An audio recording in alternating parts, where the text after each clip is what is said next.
I have invited here today 3 industry experts to have a panel discussion on software.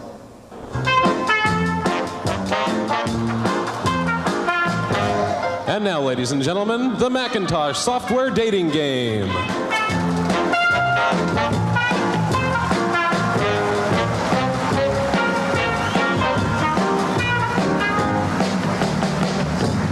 Welcome to the Macintosh software dating game. Software CEOs, could I please ask you to introduce yourselves? Hi, Fred Gibbons, President of Software Publishing Corporation.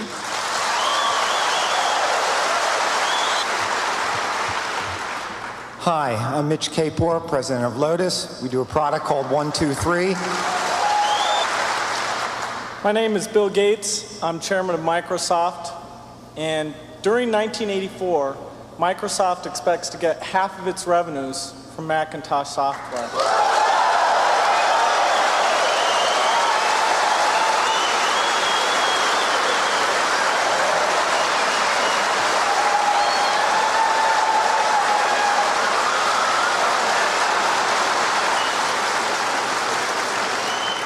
Software magnate number 3. When was your first date with Macintosh? We've been working with the Mac for almost 2 years now, and we put some of our really good people on it. Software CEO number 3. Will Macintosh be the 3rd industry standard? Well, to create a new standard, it takes something that's not just a little bit different. It takes something that's really new and really captures people's imagination. And the Macintosh, of all the machines I've ever seen, is the only one that meets that standard.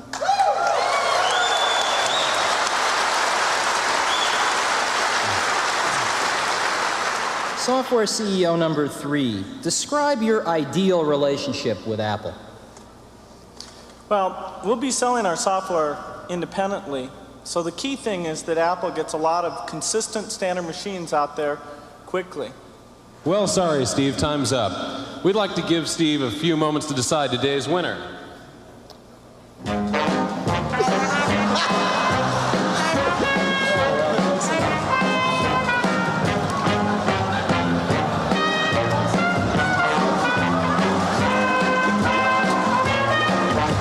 Okay, Steve, who's the winner?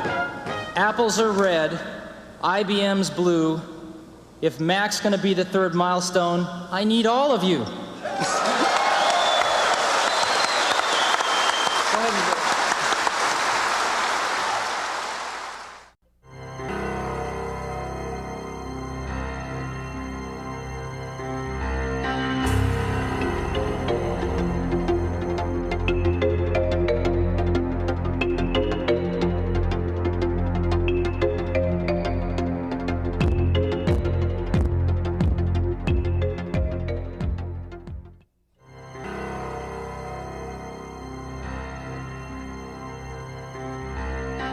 Now, I'd like to talk about meaningful partners. Apple lives in an ecosystem, and it needs help from other partners. It needs to help other partners. And relationships that are destructive don't help anybody in this industry as it is today. So, during the last several weeks, we have looked at some of the relationships, and one has stood out as a relationship that hasn't been going so well, but had the potential, I think, to be great for both companies. The discussions actually began because there were some patent disputes, and rather than, I know. Rather than repeating history, I'm extremely proud of both companies that they have resolved these differences in a very, very professional way. And I happen to have a special guest with me today via satellite downlink. And if we could get him up on the stage right now.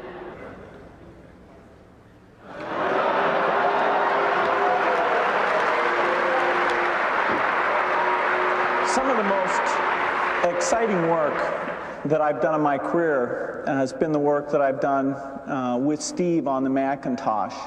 Whether it's the first introduction or doing products like Mac Excel. These have been major milestones. We're very excited about the new release we're building. This is called Mac Office 98. We do expect to get it out by the end of this year. And I think it's going to really set a new benchmark for doing a good job with performance and exploiting unique Mac features. In many ways, it's more advanced than what we've done on the Windows platform. We're also excited about Internet Explorer, and we've got a very dedicated team that's down in California that works on that product. And the code is really specially developed for the Macintosh. It's not just a port of what we've done in the Windows environment. We look forward to the feedback from all of you as we move forward doing more Macintosh software. Thanks.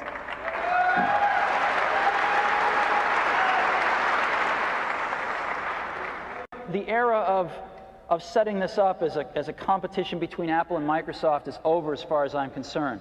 This is about getting Apple healthy, and this is about Apple being able to make incredibly great contributions to the industry to get healthy and prosper again. So thank you all for coming. I look forward to hearing the grilling in the chair tonight and in the days to follow.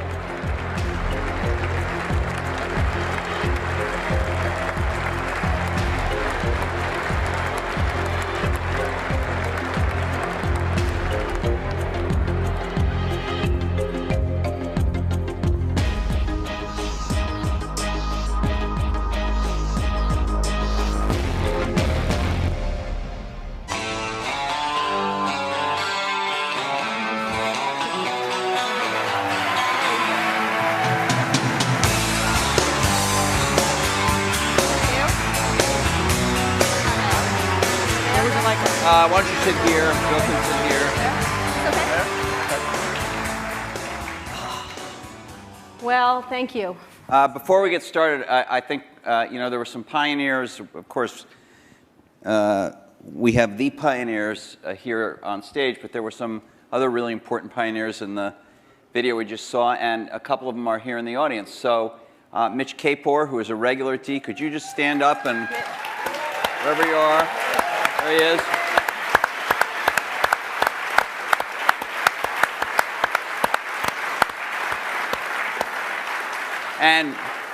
And Fred Gibbons, who has not come to D before but is here tonight. Fred.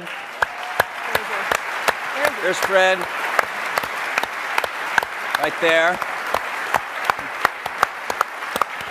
And I don't know if he's in the room, but I do want to recognize our fellow journalist Brent Schlender from Fortune, who did the last, to my knowledge, the last joint interview these guys did. It was not on a stage, but it was a Fortune magazine interview. Brent, I don't know if you're in the room. If you are, can you stand? Maybe he's Way back there. way over there.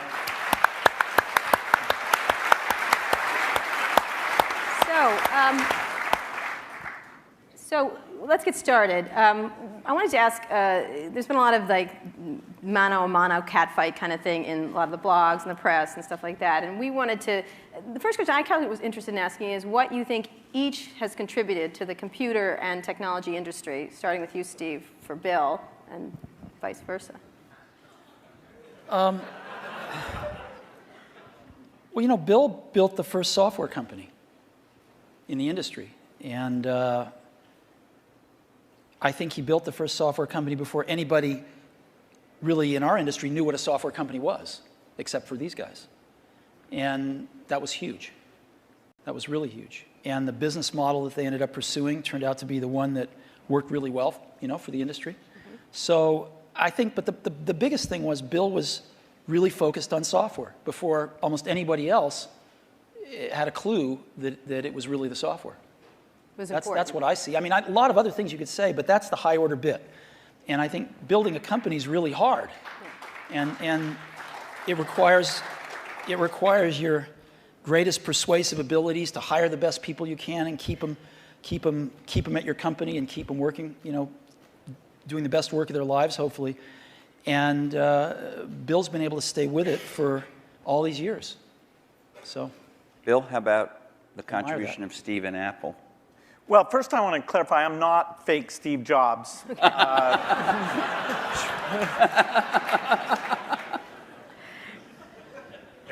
what Steve's done is quite phenomenal. You know, if you look back to 1977, that Apple II computer, the idea that it would be a mass market machine, you know, the bet that was made there by Apple uniquely, there were other people with products, but the idea that this could be an incredible, empowering phenomena, Apple pursued that dream. You know, then one of the most fun things we did was the Macintosh, and that was so risky. You know, people may not remember that Apple really bet the company. Lisa hadn't done that well, and you know, some people were saying, okay, that general approach wasn't good.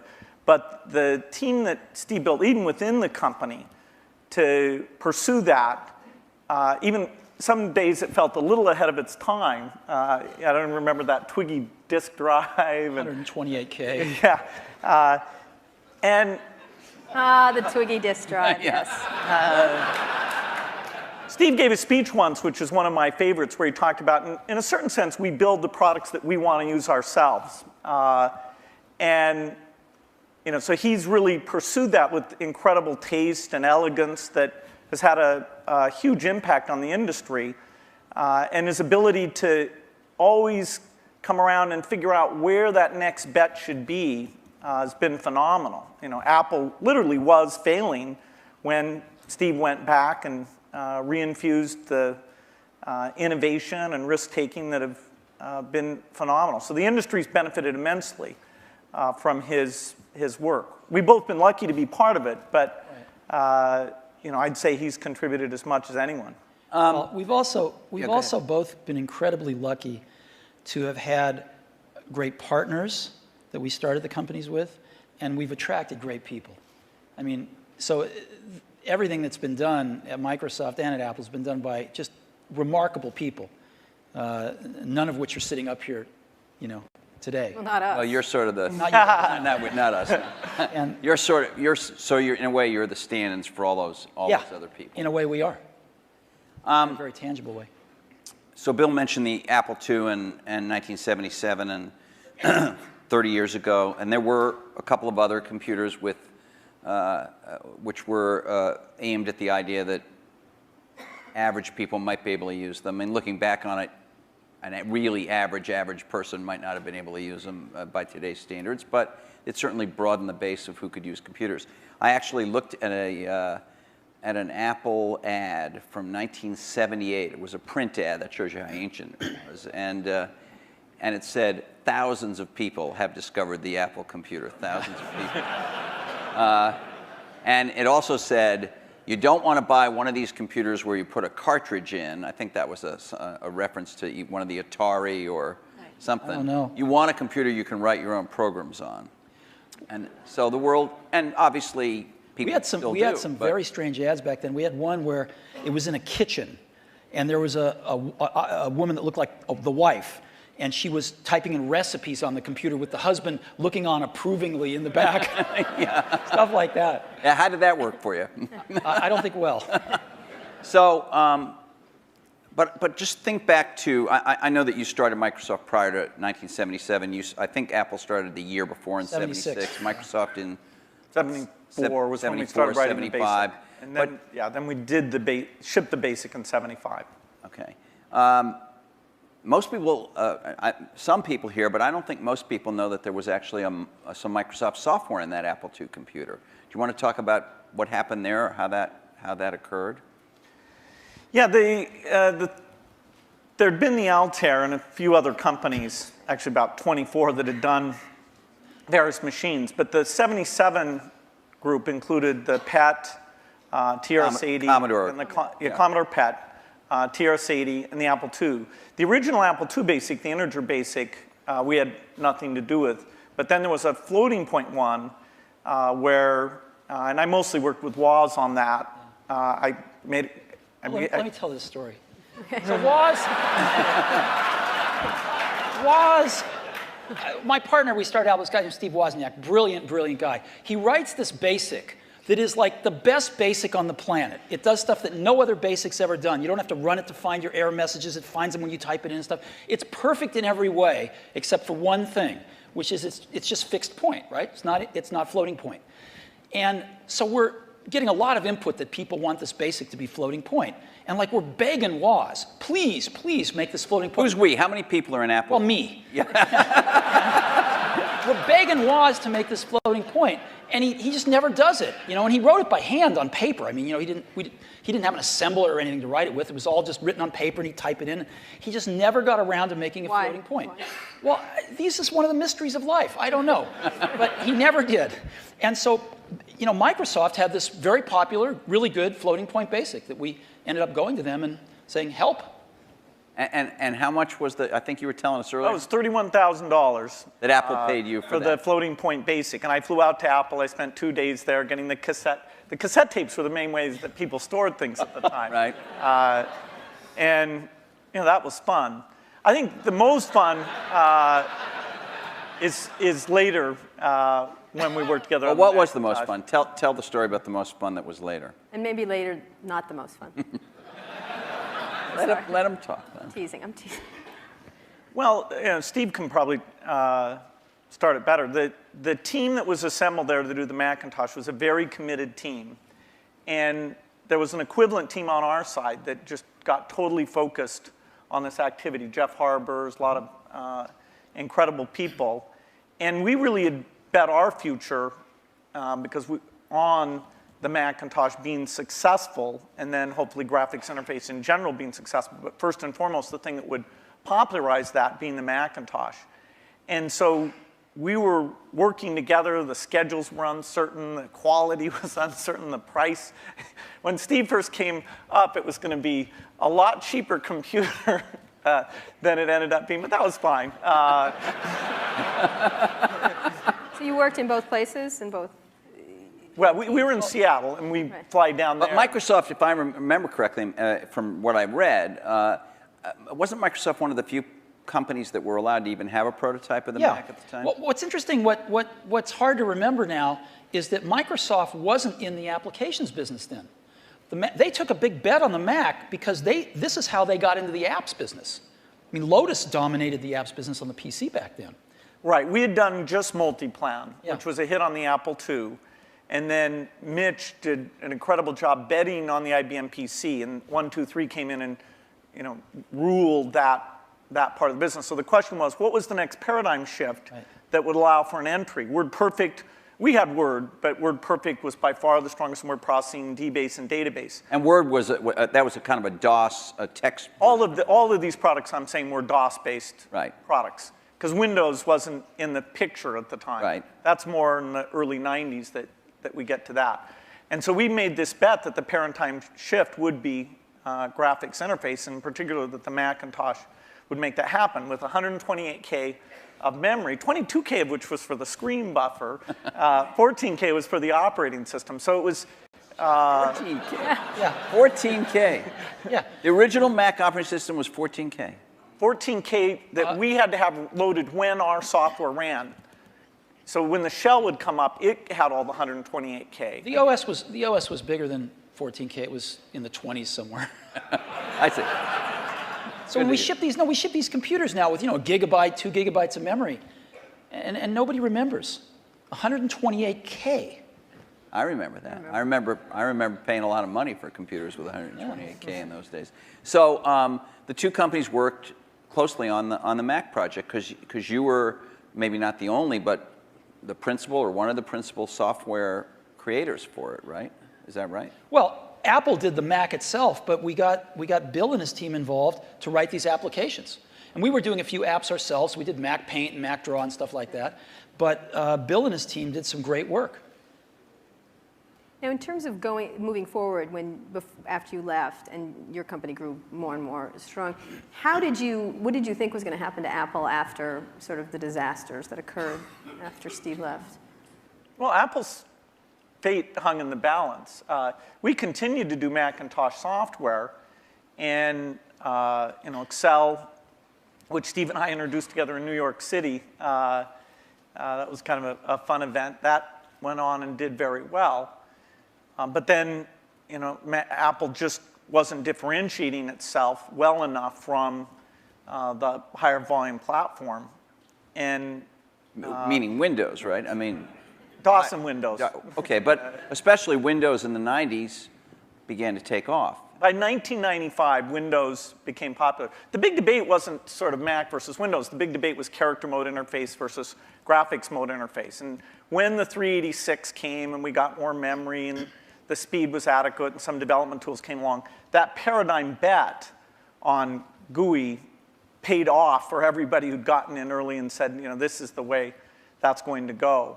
But Apple wasn't able to leverage its products. After the 512K Mac was done, the product line just didn't evolve as fast. Steve wasn't there, as it needed to. And we were actually negotiating a deal to invest and make some commitments and things with Gil Amelio. And no, seriously. And Don't be mean. Don't be mean to him. I'm sorry? Just saying the word Gil Amelio, you can see him just. And so I was calling him up on the weekend and all this stuff. And next thing I knew, Steve called me up and said, don't worry about that negotiation with Gil Amelio. You can just talk to me now. And I said, wow. Gil was a nice guy, but he had a saying. He said, Apple is like a ship with a hole in the bottom, leaking water. And my job is to get the ship pointed in the right direction.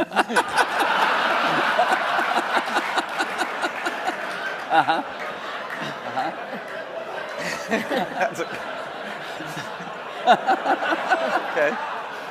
So, and meanwhile, through all this, I mean, I want to get back to the thing we saw in 1997 at Macworld there, but Windows was just going great guns. I mean, Windows 95, to whatever extent earlier versions of Windows had not had all the features, all the GUI stuff that the Mac had, Windows 95 really was an enormous, enormous leap.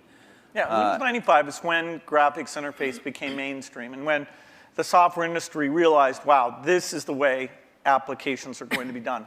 And it was amazing that it was ridiculed sort of in 93, 94. It was not mainstream. And then in 95, the debate was over. It was kind of just a common sense thing. And it was a combination of hardware and software maturity getting to a point that people could see it. So I don't want to go through every detail, the whole history of how you came back, but Thank you. You had, but you in that video we all saw, you said you had decided that it was destructive to have this competition with Microsoft. Now, obviously, Apple was in a lot of trouble, and I presume that there was some tactical or strategic reason for that, as well as just wanting to be a nice guy, right? I mean, you know, Apple was in very serious trouble, and what was really clear was that if the game was a zero-sum game where for Apple to win, Microsoft had to lose, then Apple was going to lose. But that's, a lot of people's heads were still in that place. Why was that from your perspective? Well, a lot of people's heads were in that place at Apple, and even in the customer base, because, you know, Apple had invented a lot of this stuff, and Microsoft was being successful, and Apple wasn't, and there was jealousy and this and that. There was just a lot of reasons for it that don't matter. But the net result of it was there were too many people at Apple and in the Apple ecosystem playing the game of, for Apple to win, Microsoft has to lose. And it was clear that you didn't have to play that game, because Apple wasn't going to beat Microsoft. Apple didn't have to beat Microsoft. Apple had to remember who Apple was, because it had forgotten who Apple was. And so to me, it was pretty essential to break that paradigm. And it was also important that, you know, Microsoft was the biggest software developer outside of Apple developing for the Mac. And so, you know, it was just crazy what was happening at that time. And Apple was very weak. And so I called Bill up, and we tried to patch things up. Yeah, and since that time, we've had a team that's fairly dedicated to doing the Mac applications. And they've always been treated kind of in a unique way so that they can have a pretty special relationship with Apple. And that's worked out very well. In fact, every couple years or so, there's been something new that we've been able to do on the Mac. And we have it's a great business for us. And it's actually, the relationship between the Mac development team at Microsoft and Apple is a great relationship. It's one of our best developer relationships. And do you look at yourself as rivals now today as this landscape has evolved? And we'll talk about the internet landscape and everything else and other companies that have come forward. But how do you look at yourselves in this landscape today. Because you are competitors in certain ways, which is the American way, we right? watch the commercials. And you get annoyed at each other from Although, time you know to what? time. I have to confess, I like PC Guy better. Yeah, he's great. I like him. You know, the art of those Yes, commercials is not to be mean, but it's actually for the guys to like each other.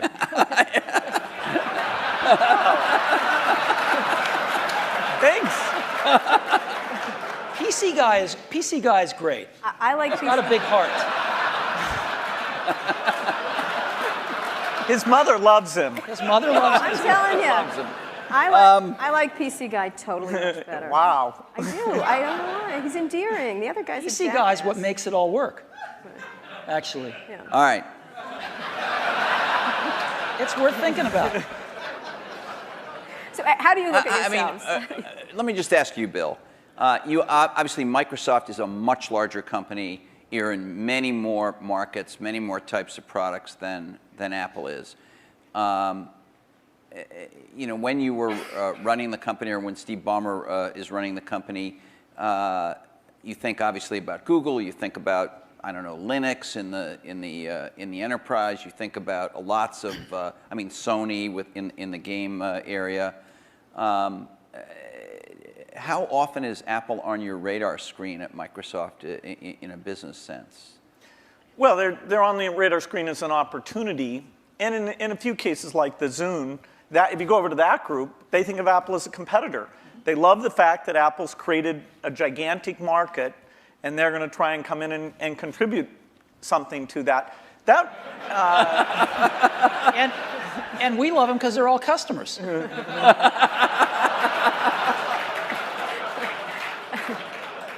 I have to tell you, I was actually told by Jay Allard, I'm serious, that because of the nature of the processor, the development platform they used to develop a lot of the software for the Xbox 360 was Macs. And he claimed that at one point they had placed the biggest order for whatever the Mac Tower was at the time of anybody, and it was Microsoft. I don't know if it was the biggest, but yeah, we had the same processor, essentially, that the Mac had. This is one of those great ironies. They were switching away from that processor while the Xbox 360 was adopting it, but for good reasons, actually, in both cases, because we're not in a portable application, and that was one of the things that processor roadmap didn't have. But yes, we did. It shows pragmatism, but we try and do things that way. So that was the development system for the early people getting their software ready for the introduction of Xbox 360. And we never ran an ad on that. I see. Admirable restraint. That's wonderful. There were hundreds of them. Steve is so known for his restraint.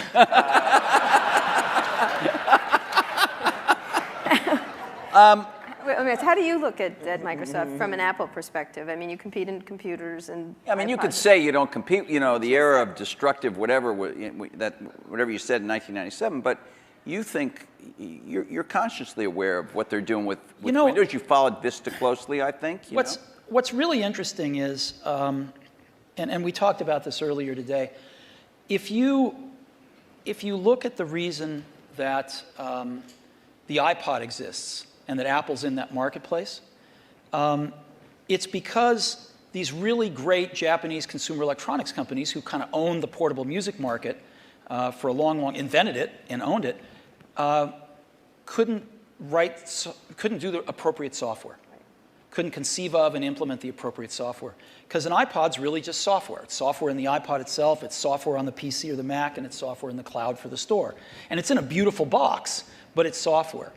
If you look at what a Mac is, it's OS 10, right? It's in a beautiful box, but it's OS 10. And if you look at what an iPhone will hopefully be, it's software. And so the big secret about Apple, of course, not so big secret maybe, is that Apple views itself as a software company. And there aren't very many software companies left. And Microsoft is a software company. And so, we look at what they do and we think some of it's really great. And we think some of it's, a little bit of it's competitive and most of it's not. We don't have a belief that the Mac is going to take over 80% of the PC market. We're really happy when our market share goes up a point. And we love that and we work real hard at it. But Apple's fundamentally a software company, and there's not a lot of us left, and Microsoft's one. But you may be fundamentally a software company, but you've been known, at least to your customers and to most journalists, as the company that kind of pays a lot of attention integrating software and hardware. You know, Alan Kay, Microsoft has made some recent moves to be a little more like that. Obviously not in your core biggest businesses, but with Xbox and Zune and the Surface Computing a device we saw today is another example. These aren't markets that hold up in size to Windows or Office, but they're some of your more recent initiatives. Are the company's approaches to this Alan Kay had urging a little, or? Alan Kay had a great quote back in the 70s, I think. He said, people that love software want to do their own hardware. You know? Well, Bill loves software. No, I can resist that. The question is, are there markets where the innovation and variety you get is a net positive? The negative is that in the early stage, you really want to do the two together. So you want to do prototyping and things like that, really is one thing. And then to take the phone market, we think we're on 140 different kinds of hardware.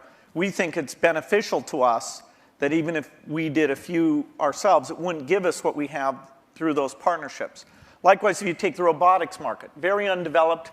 We have over 140 all tiny volume robots using Microsoft software. And the creativity, building toys, security things, medical things. We love the innovation and the ecosystem that's going to grow up, who knows when, but we're patient, around that, and we'll have a great asset with this robotic software platform. So there are things like PC, phone, and robot where the Microsoft choice is to go for the variety. It's great. For them, they do what works super well for them. And there's a few markets like Xbox 360, Zune, and this year we have two new ones, the Surface thing and this round table, which is the meeting room thing, where we'll actually, through subcontractors, but it's the P&L on the risk and all that for the hardware, the design is completely a Microsoft thing. The round table, is that something you've announced, or were you just we've shown prototypes of it. That's the thing where it's got the 360-degree cameras and all those. It's like Cisco has something in that market and HP too, right? Or HP has a very high-end thing that's a tiny bit like it. But anyway. All right. Do you ever regret, was there something you might have wanted to do differently? And maybe you feel like this happened after you left Apple. Something you might have done differently that where you could have had a much bigger market share for the Mac? Well, before I answer that, let me make a comment on Bill's answer there, which is, it's very interesting in the consumer market and the enterprise market. They're very different spaces. And in the consumer market, at least, I think one can make a pretty strong case that Windows on PCs, it's hard to see other examples of the software and hardware being decoupled working super well yet. It might in the phone space over time. It might. But it's not clear. It's not clear. You can see a lot more examples of the hardware-software coupling working well.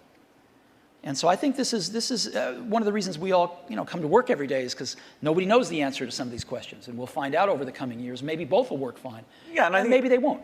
Yeah, it's good to try both approaches. In some product categories, take music players, the solo design worked better. In the PC market, the variety of designs at this stage has a higher share.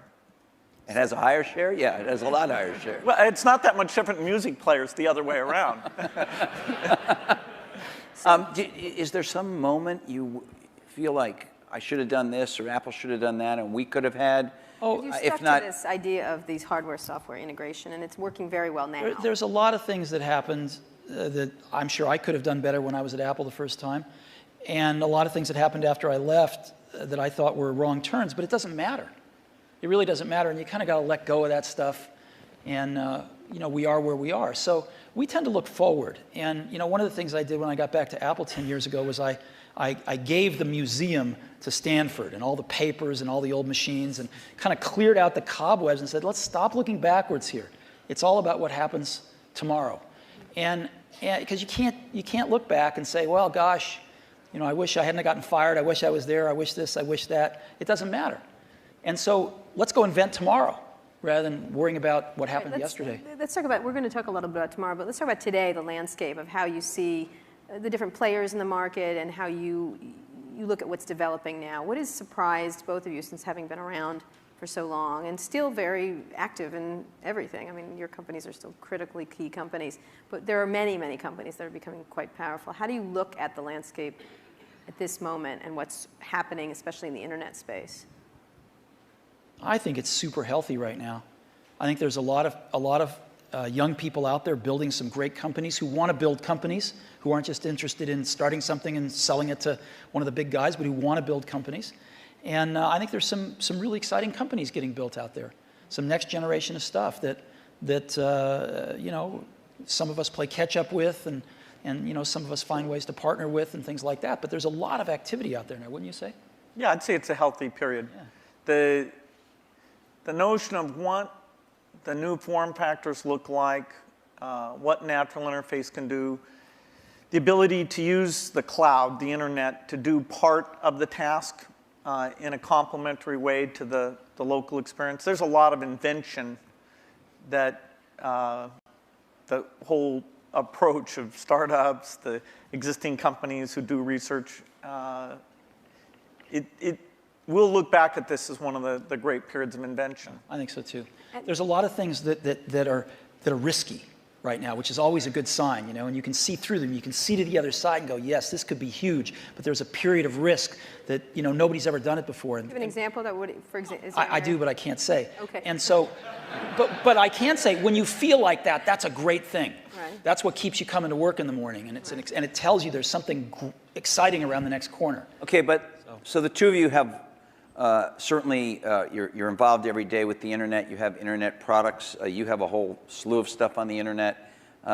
You have iTunes and .Mac and all of that. But on another level, you're the guys who represent the rich client, the personal computer, the big operating system and all that. And there is a certain school of thought, and I'm sure it's shared by some people in the room, that this is all migrating to the cloud and you'll need a fairly light piece of hardware that won't have to have all that investment, all the kind of stuff you guys have done throughout your careers. So as much as people might think of you as rivals, one way to think of you as the two guys. We're both dinosaurs. Huh? We're both dinosaurs. Dinosaurs, or whatever. I can talk about that? No. Seriously, is there in 5 years, is the personal computer still going to be the linchpin of all this stuff? Well, you can say that it'll be predicted that it won't be. The network computer took us over about, 5 years ago, we disappeared. Remember the single function computer? There was somebody who said that these general purpose things are kind of a dumb idea. That took us over. The mainstream is always under attack. The thing that people don't realize is that you're going to have rich local functionality. I mean, at least our bet. As you get things like speech and vision, as you get more natural form factors, it's a question of using that local richness together with the richness that's elsewhere. And as you look at the device, say, that's connecting to the TV set or connecting in the car, there are lighter weight hardware internet connections. But when you come to the full screen, rich, edit the document, create things, I think we're nowhere near where we can be on making that stronger. I'll give you a concrete example. I love Google Maps, use it on my computer, in a browser. But when we were doing the iPhone, we thought, wouldn't it be great to have maps on the iPhone? And so we called up Google, and they'd done a few client apps in Java on some phones, and they had an API that we worked with them a little on. And we ended up writing a client app for those APIs. They would provide the back-end service. And the app we were able to write, since we're pretty reasonable at writing apps, blows away any Google Maps client. Just blows it away. Same set of data coming off the server, but the experience you have using it is unbelievable. It's way better than the computer. And just in a completely different league than what they'd put on phones before. And that client is the result of a lot of technology on the client, that client application. So when we show it to them, they're just blown away by how good it is. And you can't do that stuff in a browser. So people are figuring out how to do more in a browser, how to get persistent state of things when you're disconnected from a browser, how do you actually run apps locally using apps written in those technologies so they can be pretty transparent whether you're connected or not. But it's happening fairly slowly, and there's still a lot you can do with a rich client environment. At the same time, the hardware is progressing to where you can run a rich client environment on lower and lower cost devices, on lower and lower power devices. And so there's some pretty cool things you can do with clients. So okay, so you're saying rich clients still matter, but maybe I misunderstood you, but your example was about a rich client that is not a personal computer as we have thought of a personal computer. What I'm trying to say is I think the marriage of some really great client apps with some really great cloud services is incredibly powerful, and right now can be way more powerful than just having a browser on the client. You're talking about a software company being a software and services company rather than a... I'm saying the marriage of these services plus a more sophisticated client is a very powerful marriage. Bill, you architecturally, the question is, do you run just in the cloud and all you have down locally is the browser? And that is the same question for the phone as it is for the full screen device. There'll always be different screen sizes because these are, the 5-inch screen does not really compete with the 20-inch screen, does not compete with the big living room screen. Those are things that there'll be some type of computing behind all of those things, all connected to the internet. But the idea that locally you have the responsiveness of immediate interaction without the latency or bandwidth limitations that you get if you try and do it all behind. That's what leads to the right balance. What does that device look like in 5 years? What would be your principal device? Is there one or? Is it a, I think you use, I could be wrong, I think you carry a tablet. Right. Right. Which has not necessarily stormed the world yet. Yeah, this is like Windows 1992. I think. That is, I'm unrepentant on my belief. Okay, but to go back to Kara's point, what would you each imagine that you would carry as your principal, let's say, thing to do? I mean, the Jeff web Hawkins showed a very lightweight email device and all that kind of stuff. Yeah, I don't know if you guys saw, but Jeff Hawkins showed a Linux-based, a very small, I think he called it a companion to a smartphone today. A phone companion. It sounded a little naughty, frankly. It doesn't matter, you weren't there, but what would you think each would be? I assume you carry a tablet PC. I don't know what brand it is. Maybe you change them up. I don't know. You obviously carry a MacBook Pro, I would guess, or a MacBook. Yeah, well, and an iPhone. And an iPhone. You have one? I do. Right here? Yes. Well, he has one. He took it out before. Really? He flashed his iPhone earlier today. Anyway, go ahead. So what is your device? What would you say the device what's your device in 5 years that you rely on the most? I don't think you'll have one device. I think you'll have a full screen device that you can carry around, and you'll do dramatically more reading off of that. Yeah, I mean, I believe in the tablet form factor. I think you'll have voice. I think you'll have ink. You'll have some way of having a hardware keyboard and some settings for that. And then you'll have the device that fits in your pocket, which the whole notion of how much function should you combine in there. There's navigation computers, there's media, there's phone. Technology is letting us put more things in there, but then again, you really want to tune it so people know what they expect. So there's quite a bit of experimentation in that pocket-sized device. But I think those are natural form factors, and that we'll have the evolution of the portable machine and the evolution of the phone will both be extremely high volume, complementary. That is, if you own one, you're more likely to own the other. And then at home, you'd have a setup that they all plug into? Well, at home, you'll have your living room, which is your 10-foot experience, and that's connected up to the internet. And there you'll have gaming and entertainment And there's a lot of experimentation in terms of what content looks like in that world. And then in your den, you'll have something a lot like you have at your desk at work. You know, the view is that every horizontal and vertical surface will have a projector, so you can put information. You know, your desk can be a surface that you can sit and manipulate things. Can I please have a room in my house that doesn't have a screen and a projector in it? The bathroom. Well, That's the perfect place for it, actually. so what's your 5-year outlook at the devices you'll carry? You know, it's interesting. The PC has proved to be very resilient. Because as Bill said earlier, I mean, the death of the PC has been predicted every few years. And here, when you're saying PC, you mean personal computer in general, not just Windows PCs. I mean personal computer in general. Okay. And you know, there was the age of productivity, if you will, you know, the spreadsheets and word processors, and that kind of got the whole industry moving. And it kind of plateaued for a while, was getting a little stale, and then the internet came along, right? And everybody needed more powerful computers to get on the internet. Browsers came along, and it was this whole internet age that came along, access to the internet. And then some number of years ago, you could start to see that the PC, that was taken for granted, things had kind of plateaued a little bit, and innovation-wise at least. And then I think this whole notion of the PC, we called it the digital hub, but you can call it anything you want, sort of the multimedia center of the house, started to take off with digital cameras and digital camcorders and sharing things over the internet and kind of needing a repository for all that stuff. And it was reborn again as sort of the hub of your digital life. And you can sort of see that there's something starting again. It's not clear exactly what it is, but it will be the PC maybe used a little more tightly coupled with some back-end internet services and some things like that. And of course, PCs are going mobile in an ever greater degree. So I think the PC is going to continue, this general purpose device is going to continue to be with us and morph with us, whether it's a tablet or a notebook or a big curved desktop that you have at your house or whatever it might be. So I think that'll be something that most people have, at least in this society. In others, maybe not, but certainly in this one.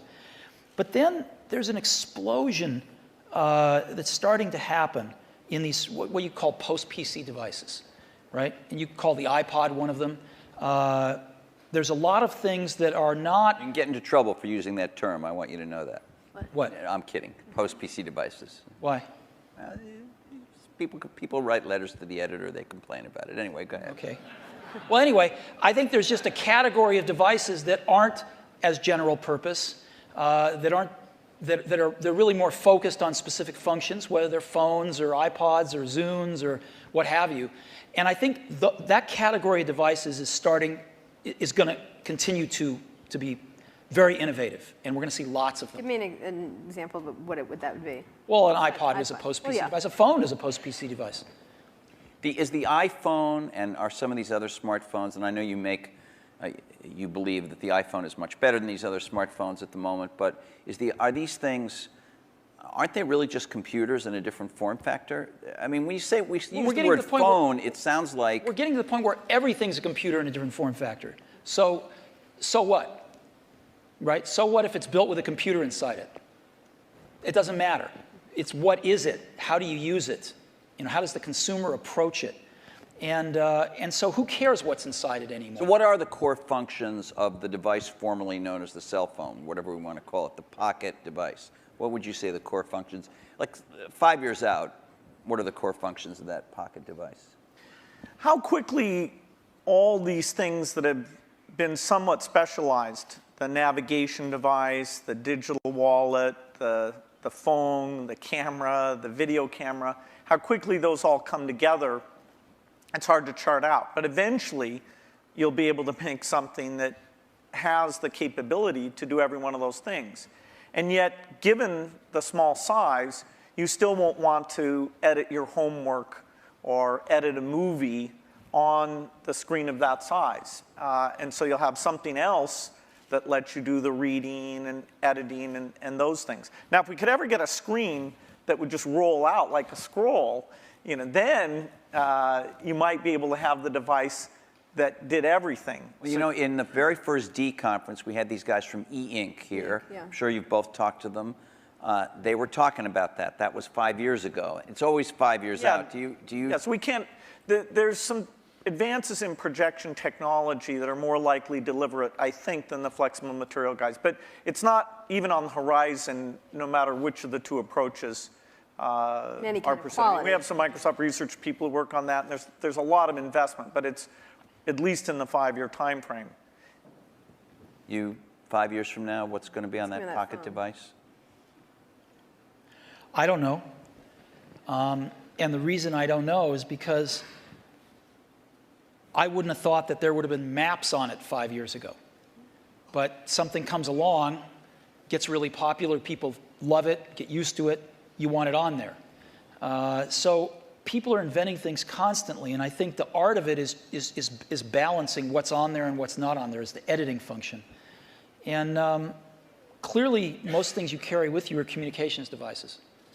You want to do some entertainment with them as well, but they're primarily communications devices, and that's what they're going to be.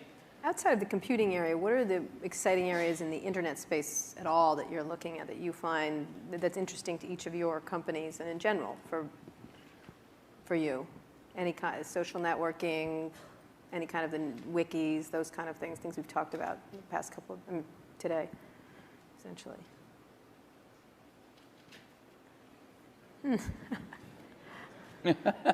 You know, we're working on some things that I can't talk about. Again. But, again, yeah. But there used Very to be, beautiful. There used to be a saying, isn't it, at It's Apple? going to blow us away, though, Blow us when away. you can't tell. Wow, it's great. There used to be a saying at Apple, isn't it funny a ship that leaks from the top? So, that's kind of like a sweater without sleeves as a vest. I don't get that. that was what they used to say about me when I was in my 20s. Okay. There's a zillion interesting things going on the internet. The most interesting things to me are these incredible new services that people are bringing up. And Surrounding entertainment or? There's a lot of them surrounding entertainment, but there's a lot of them that have to do with just sort of figuring out how to navigate through life a little more efficiently. And I think, it's really great when you show somebody something and you don't have to convince them they have a problem that this solves. They know they have a problem. You can show them something, they go, oh my God, I need this. And I think you're going to see a lot of things like that happen over the next year or two. Do you, you obviously have a very large internet business with iTunes, and you sell a lot of stuff on in the Apple Store. But, you were early with this idea that when you bought a computer from Apple, you had this kind of internet service back end, and it was called .Mac. And I think a lot of people feel you haven't developed it very much. I couldn't agree with you more, and we'll make up for lost time in the near future. And in your case, you obviously have huge things like Hotmail, for instance, which is, I guess, and Windows Messenger, which are both widely used, and I don't even know how many users. A gazillion. Huge numbers. But on the other hand, you haven't, as Steve Ballmer was talking about today, you have other people have much stronger positions in things like search and other parts of the internet. So are you guys, because you are the personal computer companies that are best, best associated with that, not as nimble as some of these competitors at this point? Do you worry about not being as nimble, both of you? I mean, obviously Microsoft's a much bigger company, but you're a big company. Steve, Apple is. Do you worry about not being as nimble as somebody sitting out there with, the kind of 10 employees that you guys had in 1977? Well, there's always going to be great new things that come out of other companies, and you want to be in a position to benefit from those, to have those inventions drive demand for Windows and personal computers, and then some of those upstream things you want to participate in. I hope Steve mentioned we are going to participate in search, hopefully to a higher degree in the future. He did mention that, yeah. Than at present, so we'll see what we can do there. A lot of the applications are more specialized, so they're not areas we'll go into. Take what can happen with education now, that video is mainstream, and all these tools that let you do rich interactions are very mainstream. I'm very excited about that. The idea of empowerment goes back to the very beginning of our industry, and some of those dreams that this would be used by students or that teachers could get better and learn from each other in these new ways. We're just at the threshold where some of those things can happen. And yes, our companies can contribute to that, but as a whole, it's the ecosystem jumping on and building on each other where you can finally say, finally, technology did something for education. See, I look at this a little bit differently, which is we're not trying to do a lot of this stuff because it's not what we do. We don't think one company can do everything. So you've got to partner with people that are really good at stuff. Like, we're not, I mean, maybe Microsoft is great at search. We're not. We're not trying to be great at search. So we partner with people that are great at search. And we don't know how to do maps on the back end. We know how to do the best maps client in the world, but we don't know how to do the back end. So we partner with people that know how to do the back end. And what we want to do is be that consumer's device and that consumer's experience wrapped around all this information and things we can deliver to them in a wonderful user interface, in a coherent product. And so in some cases, we have to do more work than others. In the case of iTunes, there wasn't a music delivery service that was any good, and we had to do one, so we'll do one. But in other cases, there's companies doing a way better job because we're not as good at this stuff as other people are, and we'd love to partner with them. And so, we selectively do that. And I think it's really hard for one company to do everything.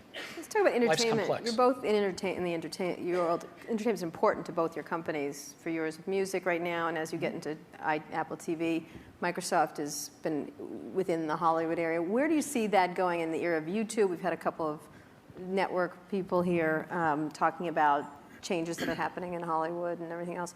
What is happening now to entertainment delivery, and where do you all play? Because you'll be the delivery mechanism in one way or the other for most people. Well, the big milestone is where the delivery platform is the internet. And so you bring the richness and the interactivity. I think you can get a little bit of a glimpse of the future of TV more from looking at community type things like Xbox Live, where people are talking to each other, finding friends, watching things together, talking about those things.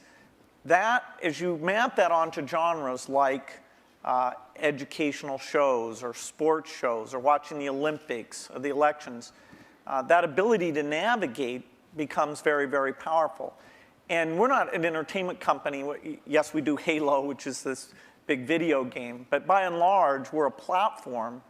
And so it's the tough software things, whether it's the speech or the ink or the deep graphics, that's where things that take 10 years to get done, the IPTV stuff, the foundation there, it took 10 years to get it done. Now it's finally coming to fruition, and we have people like AT&T betting their company on putting that together. So we're just at the start of having a scale entertainment delivery vehicle both through PCs, unfortunately not connected up to the TV set in most cases, but that's a point of innovation. And now things like IPTV and Xbox that are connected up in the living room. Steve, you were today, Bill, you weren't here, but Steve showed a new function of Apple TV that brings YouTube directly to the TV. Is there going to be more of that from you? Do you see yourself, the way Bill says, as an enabler of entertainment? Or, well, putting aside your Disney role, but your Apple role. I think people want to enjoy their entertainment when they want it and how they want it, on the device that they want it on. So ultimately, that's going to drive the entertainment companies into all sorts of different business models. And that's a good thing. If you're a content company, that's a great thing. More people wanting to enjoy your content more often in more different ways, that's why you're in business. But the transitions are hard sometimes.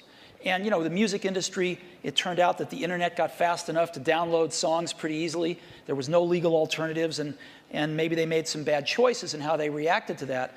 But they're still trying to make the transition to a very different way of doing business or ways of doing business while they're under attack from piracy. And we can all highlight some of the mistakes that have been made, but still, it's a tough job. And Hollywood, I think, has watched what's happened in music, learned some things to do, some things not to do. But they're still trying to map this out. How do they make some of these transitions, some new business models, different platforms, allowing their customers way more freedom on when they want to watch stuff and how they want to watch it. And I think there's a tremendous amount of experimentation and thought going on that's going to be good, that's going to be really good, if you're a content owner. Can I ask about the user interface of the personal computer for a minute? Vista has just come out, which is your best version of Windows you've done, has some UI improvements in it.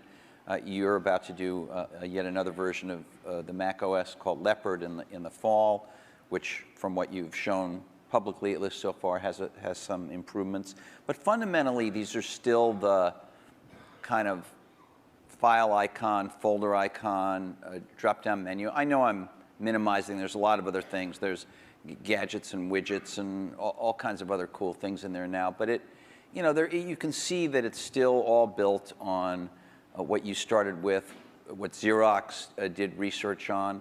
Is there in the offing in the next 4 or 5 years, is it possible there's a new paradigm for organizing the user interface of the personal computer? Let's leave cell phones and things out for a minute, but just the personal computer, Bill. One of the things that's been anticipated for a long time is when 3D comes into that interface. And there was a lot of experimentation, sites on the internet where you'd kind of walk around and meet people. But in fact, the richness, the speed, it just didn't sustain itself. Now we're starting to see with some of the mapping stuff, a few of the sites, that the quality of that graphics, the tools and things are getting to the point where 3D can really come in. So I definitely say that when you go to a store, bookstore, you'll be able to see the books lined up, the way you might be interested in, or lined up the way they are in the real store. So 3D is a way of organizing things, particularly as we're getting much more media information on the computer, a lot more choices, a lot more navigation than we've ever had before. And we can take that into this communications world where the PC is playing a much more central role, kind of taking over what was the PBX, sort of one of the last mainframes in the business environment. That'll be a big change that'll come to it. And as we get natural input, that'll cause a change. And what about this multi-touch stuff? It's really interesting. Obviously, Steve showed some of it on the iPhone when he introduced the iPhone. Steve Ballmer today showed a bunch of it with the Surface computing device. It happens, although it's not part of our program, that HP, which is a sponsor of this conference, has a multi-touch sort of display over here out in the foyer. Will this make its way that Minority into, Report, this kind of thing? Yeah, will this make its way into, maybe you call it direct manipulation of objects with your hands and your fingers. Will this make its way into mainstream, let's say, laptop computers as a new UI or an additional part of the UI, or is that just a but go beyond the laptop. Specialized devices? Vision, software is doing vision. And so, imagine a game machine where you just can pick up the bat and swing it, or the tennis racket and swing it. Yeah, we have one of those. Yeah, No, that's not it. You can't pick up your tennis racket I see what you mean. and Yeah. swing it. Right. You can't sit there with your friends and do those natural things. That's a 3D positional device. This is video recognition. This is a camera seeing what's going on. And in a meeting, like you're on a video conference, you don't know who's speaking when they're audio only, things like that. The camera will be ubiquitous. Now, of course, we have to design it in a way that people's expectations about privacy are handled appropriately. But software can do vision, and it can do it very, very inexpensively. And that means this stuff becomes pervasive. You don't just talk about it being in a laptop device. You talk about it being part of the meeting room or the living room or...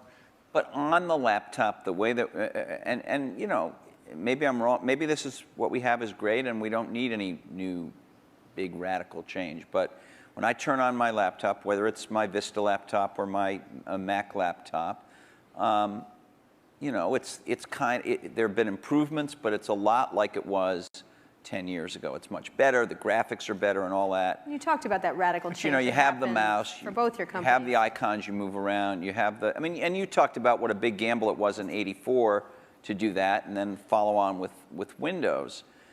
We still essentially have that approach, and I'm just wondering, is that going to change? Touch, ink, speech, vision, Those things come in, but they don't come in as a radical substitute.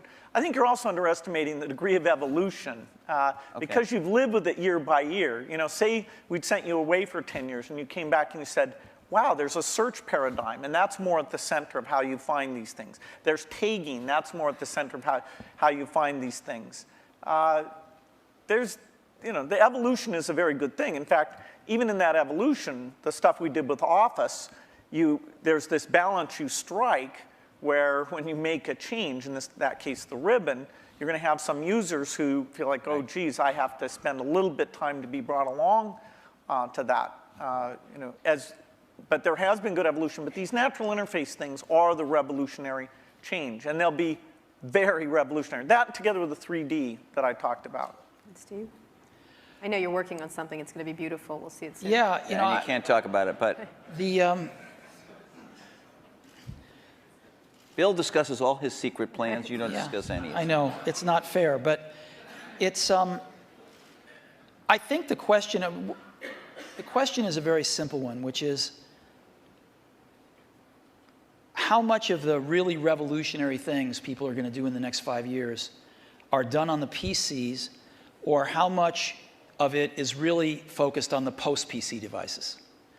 And there's a real temptation to focus it on the post-PC devices because it's a clean slate, and because there are more focused devices, and because they don't have the, they don't have the legacy of these zillions of apps that have to run in zillions of markets. And so I think there's going to be tremendous revolution in the experiences of the post-PC devices. And the question is how much to do in the PCs. And I'm sure Microsoft is. We're working on some really cool stuff, but some of it has to be tempered a little bit because you do have, these tens of millions in our case, or hundreds of millions in Bill's case, users that are familiar with something that, they don't want a car with 6 wheels. They like the car with 4 wheels. They don't want to drive with a joystick. They like the steering wheel. And so, you have to, as Bill was saying, in some cases you have to augment what exists there, and in some cases you can replace things. But I think the radical rethinking of things is going to happen in a lot of these post-PC devices. I'm going to ask a more personal question. We have just a minute before we're going to open up for questions. What's the greatest, I'm not going to call this the Barbara Walters moment and ask you what tree you'd like to be, but what's You would love to be Barbara Walters, let me just tell you. No, I would not. What's the greatest misunderstanding? Ding, right. But thank you, Steve. About your relationship. I mean, you're obviously going to go down in history as history books already said kind of thing. But what's the greatest misunderstanding between your relationship and about each other? What would you say would be this idea of catfight, this idea of which one of the many? We've kept our marriage secret for over a decade now. Canada, that trip to Canada. Mm-hmm.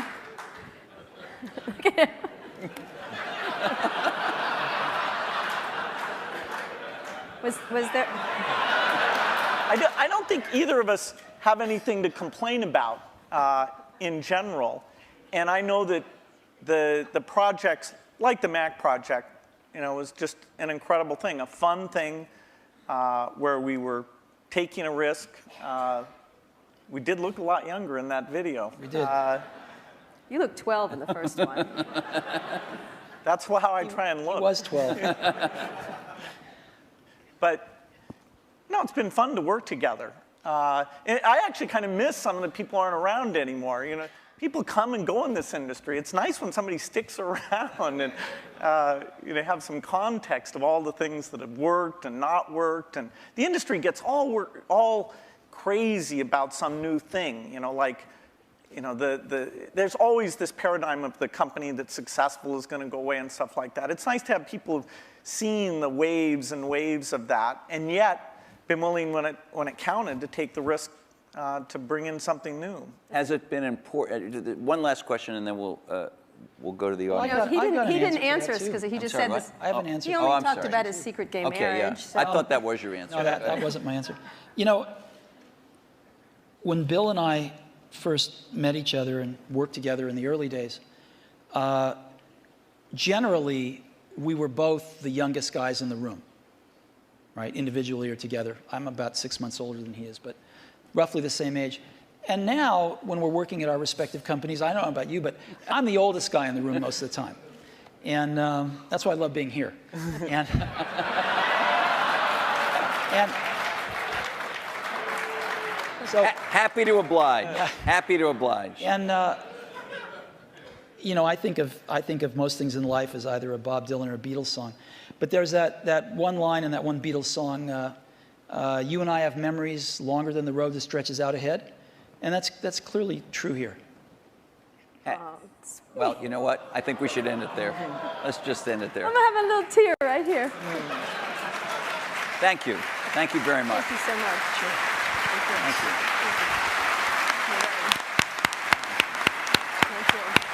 We're going to ask you questions.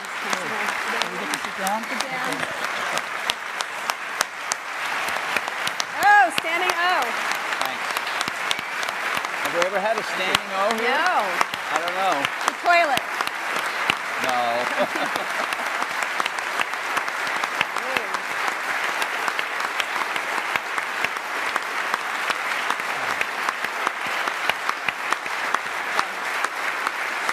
Whoa. You handled this pretty well. Very good. Great. Wow. Okay, so some audience questions. Questions. Please. Can we have the lights?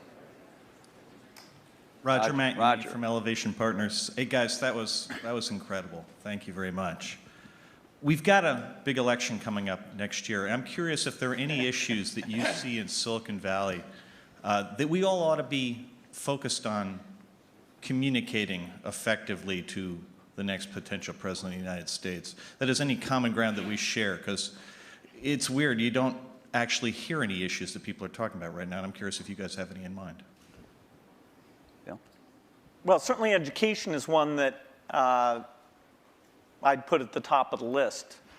You know, Are there technological solutions right now that they could do something about, or is that just sort of like No, technology is going to be helpful and more, but the way that teachers are measured and made excellent, the way that the high schools are designed, the expectations they have, it's not just a pure technology thing. It's more an institutional practice where the opportunity is. And you know, there should be a lot of debate about the different ways of doing that. Steve? Boy, we've got some pretty big problems. And I think most of them are much bigger than anything Silicon Valley can contribute right now to solve. So hopefully some of those will get solved. I also think we underestimate how much all of our industry depends on stability. We've enjoyed a long period of stability, and we've been able to focus on technology and growing our businesses and stuff, and I think we take that for granted sometimes. One of the more interesting areas that we all suffer from, of course, is in the area of energy dependence. And there's a lot of work going on. I know a lot of investing going on anyway. I don't know if the results are there, but a lot of investing going on in alternative energy, and maybe Silicon Valley can play a small role in some of that stuff too. Are you guys investing in that area, personally, or?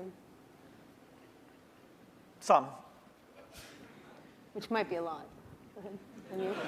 Exactly. $1 billion here or there. Steve? Steve, Are you investing in that area? No. Or just a Prius? Okay. Or something like Yeah, that. just appreciating it. Over there? Hi, Don Eklund, Sony Pictures. My question is really, at what point is there too much diversity? It was talked about a few times in the discussion, the fact that now microprocessors are very low cost, memory's low cost, software is ubiquitous. But my life has been made better by standards like coding standards, network standards, and it seems like we're reaching a point where diversity is starting to take hold to a point where we're not going to be able to have the kinds of convergence devices that I think everyone would really be able to appreciate. And I'm wondering, is this going to be like healthcare or mass transit, where you just can never put it back in the bottle again? And I'd like to get your perspective on that. If there's still an opportunity to have some grand convergence devices that can really simplify people's lives and enrich their lives. Steve? Well, I think Bill and I would agree that we can get it down to 2. No, I think it's hard to limit imagination and innovation. I think there's always going to be a bunch of new great things, and I think that's part of what we put up with to get the innovation. We put up with a little bit of aggravation to get the innovation. And I think the marketplace is awfully good at allowing diversity when it should and then getting rid of it when it shouldn't. I mean, and then letting it come back sometimes. Yeah. Well, yeah. I mean, in terms of standards and things. You know, the internet standards have been incredibly powerful. You know, video formats, things like this. And so I don't see things that are going to really hold back a convergence device.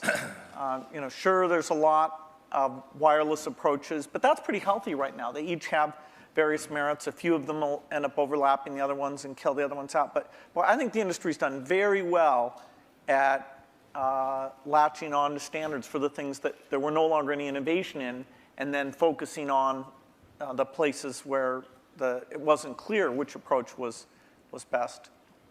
Jesse? Hi, I'm Jesse Kornbluth, headbutler.com. Because you're not the youngest guys in the room anymore, it's perhaps appropriate to ask you a question about legacy, each of you. Bill, even your harshest critic would have to admit that your philanthropy work is, you know, planet-shaking, incredible, and could be, if you make it, a second act so amazing that it would dwarf what you've actually done at Microsoft.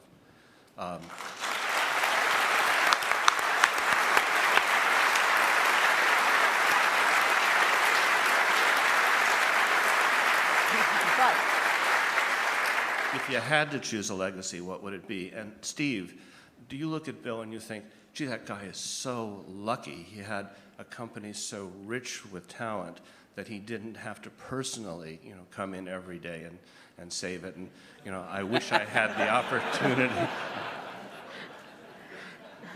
Okay, he's not going to answer that one. Bill? Well, the most important work I got a chance to be involved in, no matter what I do, is the personal computer. You know, that's what I grew up, you know, my teens, my 20s, my 30s. You know, I even knew not to get married because I was until later, because I was so obsessed with it. That's my life's work.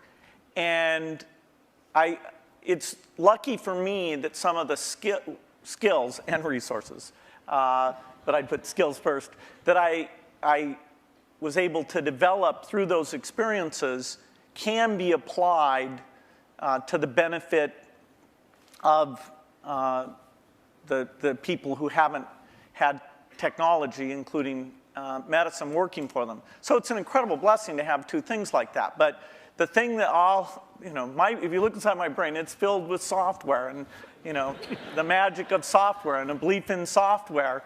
And, you know, that's not going to change. Okay. So your question was about whether I wish I didn't have to go into Apple every day? No, if you envy Bill a bit, this second act that he has. Oh, no, I think it's I think the world's do anything else. I think the world's a better place because Bill realized that his goal isn't to be the richest guy in the cemetery, right? That's a good thing, and so he's doing a lot of good with the money that he made. You know, I'm sure Bill was like me in this way. I mean, I grew up fairly middle class, lower middle class, and I never really cared much about money. And Apple was so successful early on in life that I was very lucky that I didn't have to care about money then. And so I've been able to focus on work and then later on my family. And I sort of look at us as two of the luckiest guys on the planet because we found what we loved to do and we were at the right place at the right time. And we've gotten to go to work every day with super bright people for 30 years and do what we love doing. And so it's hard to be happier than that. You know, your family and that. what more can you ask for? And so I don't think about legacy much. I just think about being able to get up every day and go in and hang around these great people and hopefully create something that other people will love as much as we do. And if we can do that, that's great. I think the middle. Yeah. Thanks, Steve and Bill. Rob Kelly. I'm here with my business partner. We've got a 100-person internet media business. I'm wondering what would be the single most valuable piece of advice you'd give us to even attempt to create some of the value that you guys have done in both your very impressive companies. I think actually, maybe in both cases, correct me if I'm wrong, the excitement wasn't really seeing the economic value. Even when we wrote down at Microsoft in 1975, a computer on every desk and at every home, we didn't realize, oh, and we'll have to be a big company. Every time I thought, oh God, can we double in size? Geez, can you manage that many people? Will that feel fun still? And so every doubling was like, okay, this is the last one. And so the economic thing wasn't at the forefront. The idea of being at the forefront and seeing new things and things we wanted to do, and being able to bring in different people who are fun to work with, eventually with a pretty broad set of skills, and figuring out how to get those people, those broad skills, to work well together has been one of the greatest challenges. I've made more of my mistakes in that area maybe than anywhere, but eventually getting some of those teams to work very well together. So it's, I think it's a lot about the people and the passion, and it's amazing that the business worked out the way that it did. Yeah. People say you have to have a lot of passion for what you're doing, and it's totally true. And the reason is because it's so hard that if you don't, any rational person would give up. It's really hard, and you have to do it over a sustained period of time. So if you don't love it, if you're not having fun doing it, and you don't really love it, you're going to give up. And that's what happens to most people, actually. If you really look at the ones that ended up being successful, unquote, in the eyes of society and the ones that didn't, oftentimes it's the ones that are successful loved what they did so they could persevere when it got really tough. And the ones that didn't love it quit because they're sane, right? Who would want to put up with this stuff if you don't love it? So it's a lot of hard work, and it's a lot of worrying constantly. And if you don't love it, you're going to fail. So you got to love it. You got to have passion.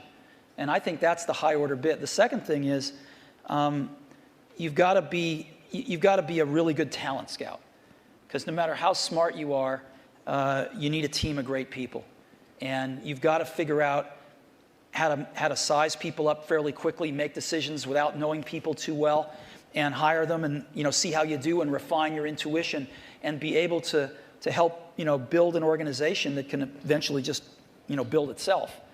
Because you need great people around you. Thank you. Liz Beyer, question, I guess it's historical curiosity. You approach the same opportunity so very differently. What did you learn about running your own business that you wished you had thought of sooner or thought of first by watching the other guy? Well, I'd give a lot to have Steve's taste. He has natural, not a joke at all. I think in terms of intuitive taste, both for people and products. We sat in Mac product reviews where there were questions about software choices, how things would be done, that I viewed as an engineering question, and that's just how my mind works. And I'd see Steve make the decision based on a sense of people and product that it's even hard for me to explain. The way he does things, it's just different. And I think it's magical. And in that case, wow.